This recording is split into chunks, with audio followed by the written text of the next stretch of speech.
kwento ng tagumpay at pagpupursige ng kababaihan ang tampok sa libro ni State of the Nation anchor at multi-awarded journalist Atom Araulio ngayong Women's Month.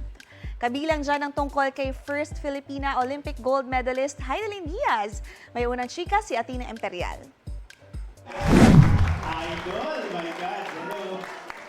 Literal na pangmalakasan ng surprise guest ni Kapuso broadcast journalist Atom Araulio sa kanyang meet and greet and book signing on International Women's Day kahapon sa Bonifacio Global City sa Taguig.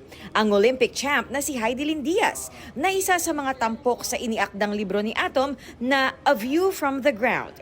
Isa siyang halimbawa ng lakas, tapang ng mga Pilipina na humaharap sa iba't ibang mga hamon at pinapatunayan na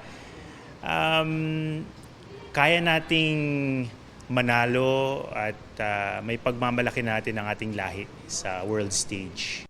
Sabi ni Atom, malaking bagay na may tinitingalang Pinay na bumasag sa stereotype ng kababaihan.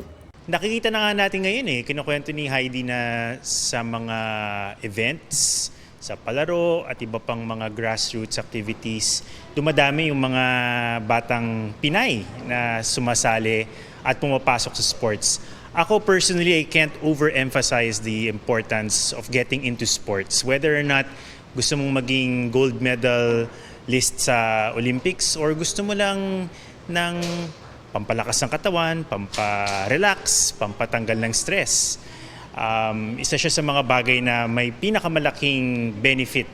Ang Olympic gold medalist niyayakap ang bagong yugto sa kanyang buhay. Bukod sa pagiging tournament director ng weightlifting bilang demonstration sport sa palarong pambansa, lecturer din siya ng weightlifting sa University of the Philippines, Diliman. Mahirap magturo, pero fulfilling siya.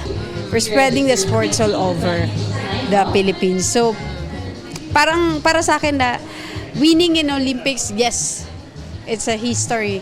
But for me, it's more like serving our country, giving more athletes the chance to dream high. Kwento ni Hidilyn affirming ang pagdami ng mga babaeng sumasabak sa male-dominated sports at ang progress ng kanyang mga estudyante sa weightlifting. I'm so happy to see them enjoying the sports. But right now, I'm teaching them PVC pipes lang muna. And then, dahan-dahan barbell. And seeing them overcoming their fear na yung pagbuhat ng barbell from the ground to overhead, it's parang sabi ko nga, it's empowering din sa akin, empowering din sa kanila that they realize na kaya din pala nilang. Pinalawak ni Hidilyn ang definisyon ng kagandahan dahil sa kanyang fitness at lakas. Sabi niya, embrace your imperfections.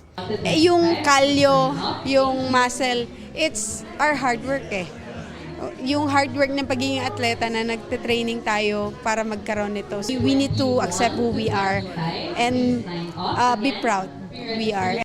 Ito ang unang balita, Athena Imperial para sa GMA Integrated News. Gusto mo bang mauna sa mga balita?